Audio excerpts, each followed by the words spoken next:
I just have more thoughts of the game because I was really angry and I calmed myself and then I thought about it again. I got more pissed off, bro. And I can't lie to you, like, this has been an absolute bottling from Arsenal. This is the second time in a row we've bottled a 2-goal lead, bro. And what that means now is that whenever Arsenal are 2-0 up in a game, or even just 2 goals in it, teams are no longer going to be afraid to go for it again because they think that Arsenal will bottle it. And to have that, mindset, for oppositions to have that mindset against league leaders, bro, it's worrying. We are meant to impose fear and dominance every single minute of the game if you want to win this league. We need to have that ruthlessness. Arsenal are meant to send fans home, bro. We're 2-0 up after 10 minutes, yeah. We should be going for that third, fourth, fifth goal, bro. We can't just score 4 goals, 5 goals at home. That's not how to do it. We need to start winning away big, bro. You look at that Liverpool game and you're thinking, after 35 minutes, we were just fantastic. Then we just started toying around, trying to play them off the park. We were already doing that. Do you know what I mean? How many times have Liverpool dished out 4 or 5 goals against Arsenal, bro?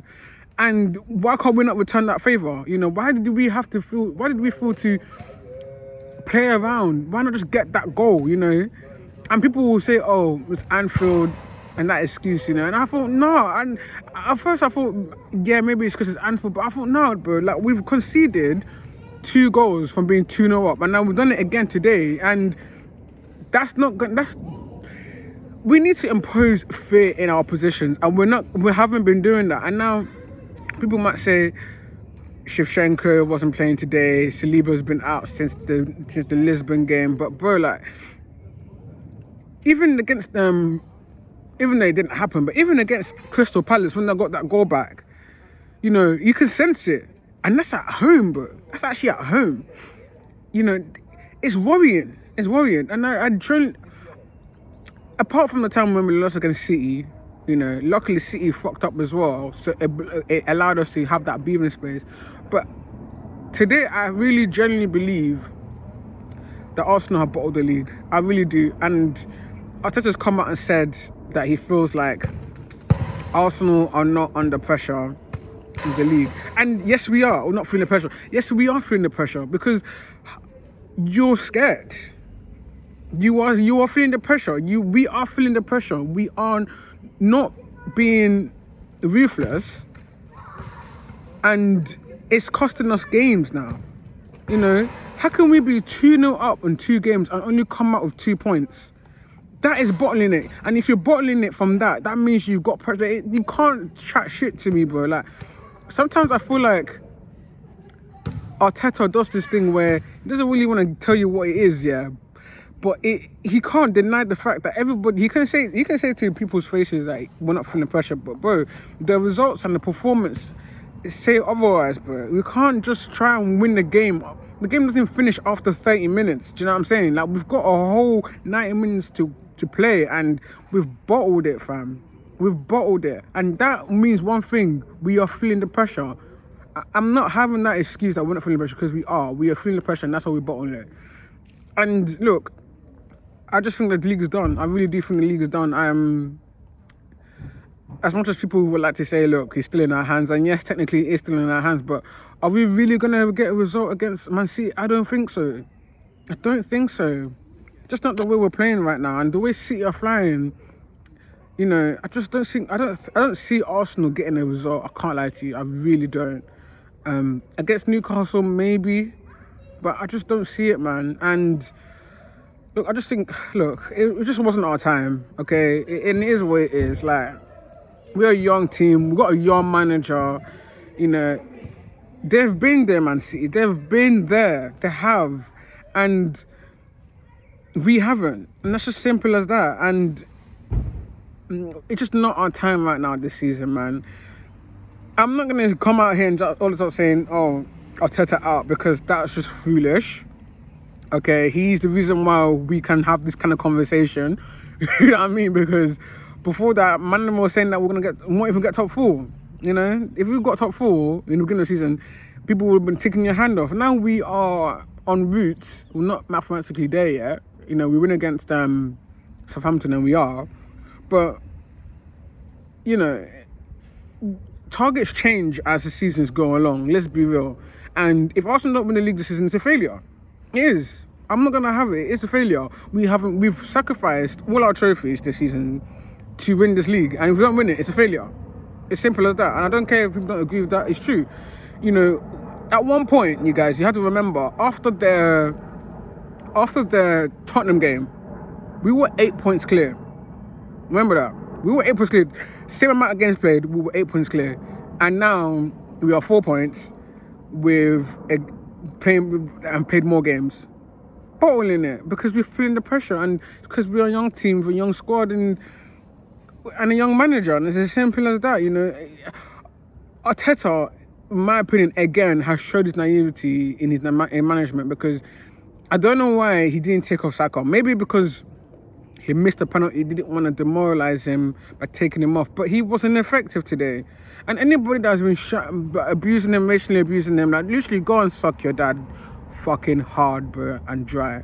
Literally suck him dry, because he's literally been one of our best players this season, you know. And bar 2 games, yeah, bar 2 games, you know, apart from those 2 games against Liverpool and today, he's been sensational, you know. He's the only player to be in double figures in goals and assists. And people want to shout abuse from a missed penalty. Yeah, I know. I do believe that if we score some penalty, we win the game. I don't see West Ham get another 2 goals. I don't think so. But, you know, he took off Gabriel Jesus, you know, and he shouldn't have done that. I thought Gabriel Jesus, apart from Odegaard, Gabriel Jesus was our most attacking player, like our most effective player. And he takes him off, and then he brings on Trossard, he brings on Nketiah. You can't take off Nketiah and have Jesus. You can't bring on Nketiah and take off Jesus. That makes no sense. Because what you're telling me is that Nketiah is a better striker, which he's not. Either you play them 2 together, or you take off Saka, because he wasn't good, you know. And at least Martinelli got an assist today, which is a fantastic assist, by the way, for the Odegaard goal.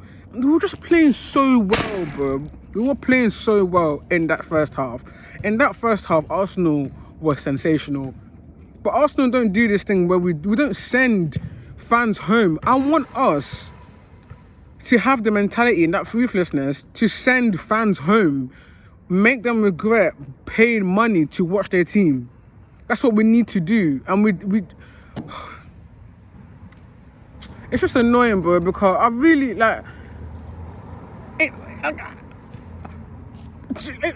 come on, like 10 minutes in, we're 2-0 up, and they had no chance. And then I don't know what Thomas Partey was doing. He was absolutely shit today. That's why he had to come off today. He was shit, got that yellow card. It was just like ineffective the whole game. Like, I didn't see anything of him.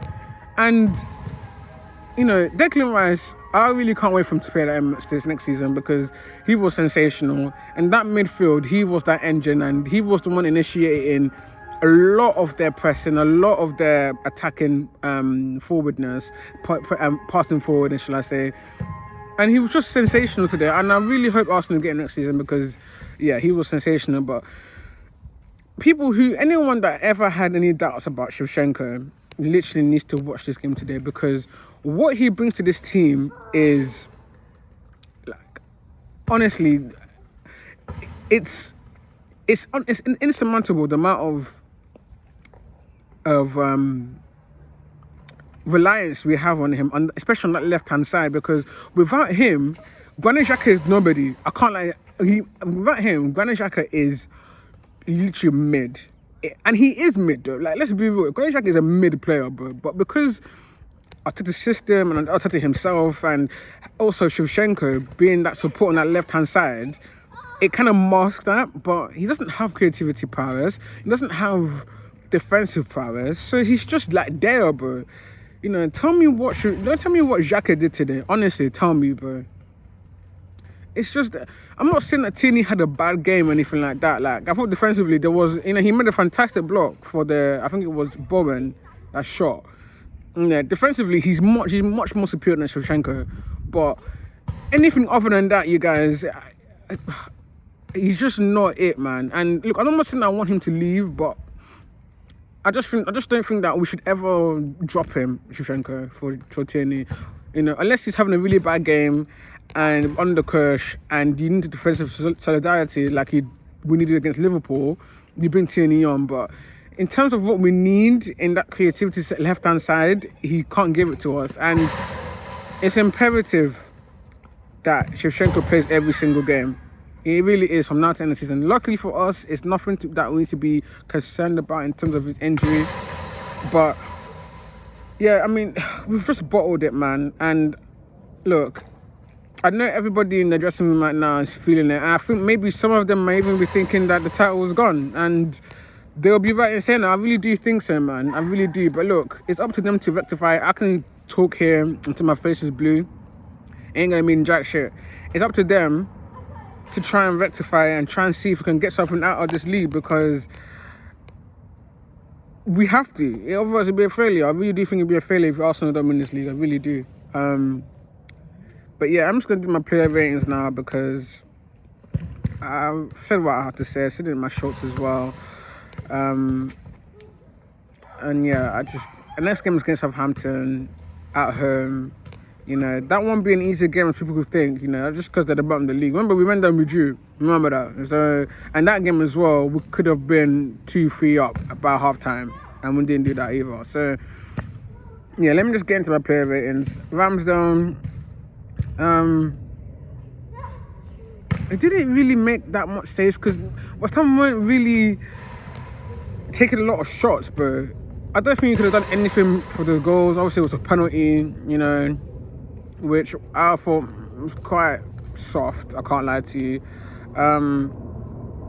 And the Bowman goal, it was just a really good goal. And yeah, was that in his close? I'm just trying to think, was it in his near post? Maybe he could have done better there, maybe. I thought his distribution was good. I'm going to give him a 6. I think it was an average game for Ramsdale, innit? Rob Holding, look, Arsenal need to go and get somebody in centre-back in that right-hand side, because I can't have Rob Holding play as the Saliba deputy because he has no calmness, he has no technical ability. You know, I'm looking at Ben Rahman and I heard the commentator saying, if I'm Antonio, I would be targeting Rob Holding. I don't want any commentator to ever say that against my players, especially my defensive players.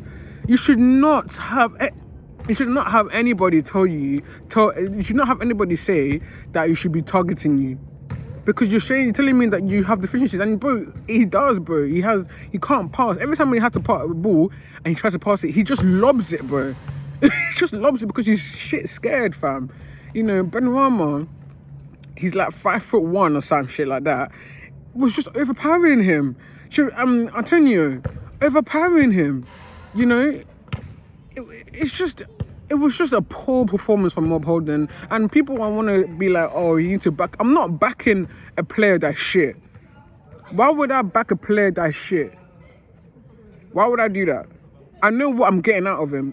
It's shitness. Why would I back him? No. Arsenal, in my opinion, one of the priorities alongside the midfielder is to get a deputy for Saliba, because we've missed him. We've missed his calmness in that defence. We really have.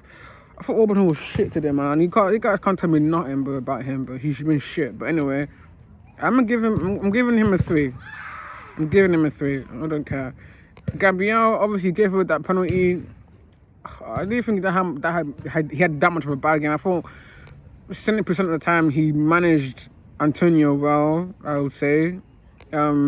He's been colossal for us, especially since the return of the Premier League from the World Cup. You know, I've said that he's been the best defender, and I still stick by that. I think he's been great, honestly. But that partnership, he misses that partnership. You can see it, bro. But I'm gonna give him a 6. Tierney, look, he's not Shevchenko. Like I said, he's not Shevchenko. He needs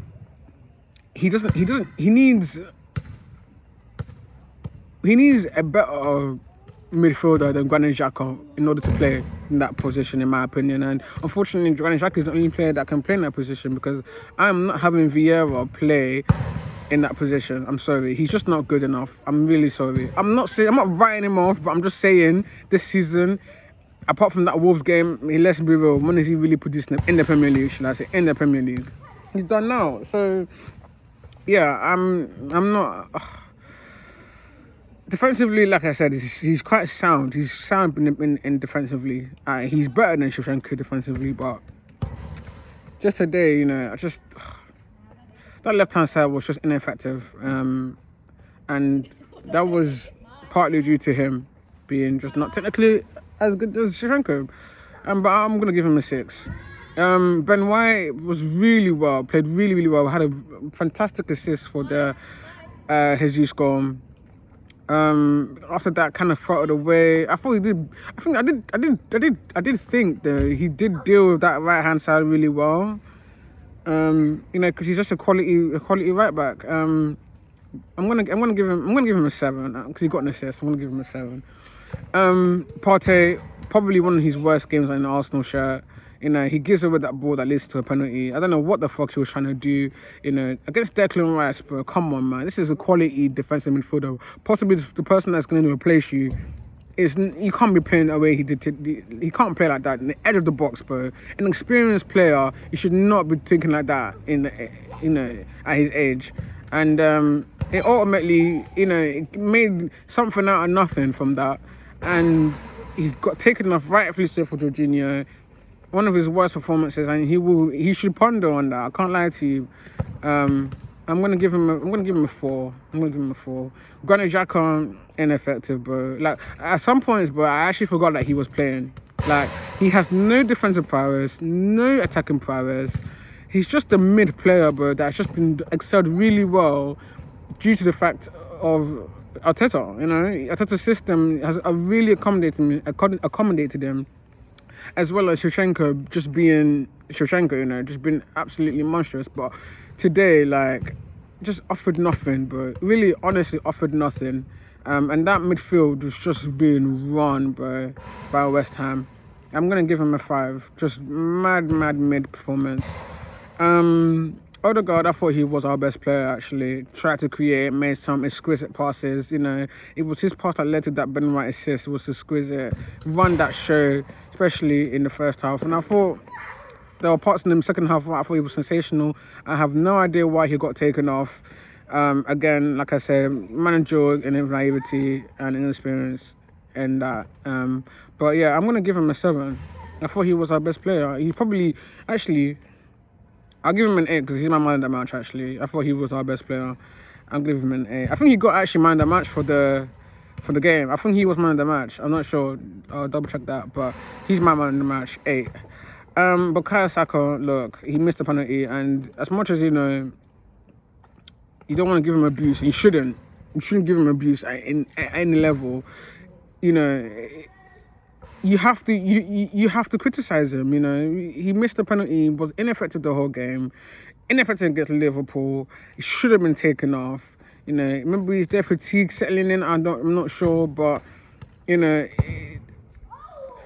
we talk about him. People want to talk about him being the best right winger in the world, and right now he is. But if he wants to make that a undisputed statement, he has to perform better than he did today. And in these crunch times where we're in this running for this title, we've got like 6 weeks left of the title, you know, he needs to step up, bro. But like I said, he's been sensational for us. Probably been like our maybe second best player in the league, like for us. Like he's been sensational and a contender for player of the year. You know, he's been great, but today he was just poor, and I'm gonna give him a 4.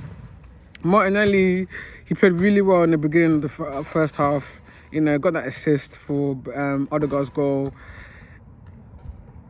He was just great. And then after that, when we conceded, he just went quiet because we stopped playing our football, and he tried to keep that width. He wasn't really getting that much service because, like I said, Shevchenko's not there, but it's just and Xhaka, it's just not it. Do you know what I mean? But I'm giving him a 6 because he got an assist. Other than that, it was kind of an average performance from that guy. And Gabriel, he was at one point he was kind of running the show a little bit as well, like dropping deep, you know, making some exquisite passes. You know, just great. And he got taken off, which I just don't think he should have. Got a goal. That's now 4 goals in 3 games. You know, how important will he be for this title challenge? You know, I mean, like I said, I think he's done. But, you know, should we get the opportunity again, you know, his goals will be very crucial. And I'm just happy he's finding form at the most important point of our season. But yeah, I'm gonna give him a 7. The managers the substitutions today. Who came on today? Jorginho came on for Partey. He did really well, actually. I think he did really well. Gave us that control, especially in like the last 20 minutes. I thought he gave us good control. I'm gonna give him a 6. It was definitely better than Partey today, 100%. Vieira came on, did jack shit. I'm gonna give him a 2. Don't know why he came on. He's just not supposed to be coming on for these kind of games, bro, in my opinion. Especially if you don't have a striker as well. If you don't have a recognised striker, I'm sorry. I know he brought on Nketiah in the last 10 minutes or something like that, but it's if you're gonna play 2 number 8s, please play a striker. Do you know what I'm saying? And he just didn't offer anything, bro. And then when Odegaard came off, he became my sole creator, and it was just like, meh. When Odegaard came off, I literally thought, that's it, the game's done. I was just like, the game's done, because I don't see any way Arsenal could come back and win this game. I'm gonna give Man 2. I don't give a shit. Trossard, I don't know. He must be feeling quite upset at the fact that he hasn't been starting games, because, you know, he made a case for himself when he came on. He was causing trouble, getting the ball, running at players. I think he might have to be starting though. I think he might have to start on that right-hand side and maybe drop Saka, you know, because when we see Trossard and Gabriel Jesus play, there's a link up there. Do you know what I mean? You know, man got 3 assists in the first half against Fulham. Then he just gets dropped, bro. Like, you got a 4 for him. I can't lie to you. Obviously not subsequently, but he still got dropped. Do you know what I'm saying? Like, he must feel hard done by. But I do think that now we have to integrate him back to that first 11, because his output is sensational, and yeah, he doesn't deserve to be dropped. And I thought he did well. I'm gonna give him a 7. I'm gonna give him a 6, because he didn't make an output in the game, but when he came on, he caused a lot of trouble, and that's when they started to sit back as well because of him. So yeah, I'm gonna give him a 6. Who else came on? Nketiah, to be fair, he didn't really have long to come on for, so I'm not even gonna try and rate him. I'm just gonna give him a standard 5. Who else came on? Reece Nelson didn't do much. I'm just gonna give him a standard 5. And Arteta, I'm gonna give him a 4. Because as much as I don't think the result was his fault, because I just think that our players just capitulated. And obviously, you can't do anything when you have Shevchenko injured. You know, you have to bring Tierney. You don't have any other left back. But the reason why I'm giving him a 4 is because of his substitutions. I think Thomas Partey should have come off ages ago, if I'm being honest with you. I think he took off Odegaard when he wasn't supposed to. He took off Jesus when he wasn't supposed to. He did it again against Liverpool when he took off Jesus and Gabriel and Jesus and Odegaard, which he just shouldn't have done. Like, and you never know, that could have maybe cost us a game. You could have. It's not like he's nursing his injury. Do you know what I mean? Like, this is not like he's coming back from injury, this and that. Now, he's been playing a full games now, and he's gotten goals under his belt. Like, this guy's clearly on form. Don't take off a man on form when you need a goal. That doesn't really make sense. You know, for a player that just come back from injury as well. Like, come on. I'm gonna give him a 4. I'm sorry. I'm trying to think who else came on. That's it, right? It was Trossard, Nketiah, Jorginho, sorry. Oh, I already said Jorginho. Vieira, and Nelson. No, I said it. It was 5, so yeah. But yeah, that's my sort of reaction, player ratings, whatever you want to fucking call it. I don't know what I'm going to title this video, but I've kind of calmed down a little bit, I can't lie, because I was fuming when I was in my house, but I do think, you guys, that the title's done. I really do think so. I really do, really think so. I don't see Arsenal winning it now. And yeah, unless the reason why I say that is because I don't see Man City dropping points. I really don't. I don't think Arsenal lose against Man City. The only thing that I can give me a saving grace is Brighton away. That's the only thing, because Brighton are a fantastic team. You saw how they demolished Chelsea yesterday. That's the only saving grace. But other than that, you lot, I can't lie, I just don't see Man City dropping points. And yeah, I think the title's done from here on out. But yeah, look, I will keep supporting my boys, obviously, before you man start calling me fake fan or whatever. Like, I will always support Arsenal, always support my boys. But I just think the aim of the league it's not going to be reached. I just don't think so. I think it's run its course now. And ultimately, congratulations to City, and they might win the treble. And yeah, I'll leave it at that. Please like, subscribe, all of that. Appreciate the love. Subscribe. Please subscribe. If you agree with it, like, comment, say what you want to think in it. But the league is done.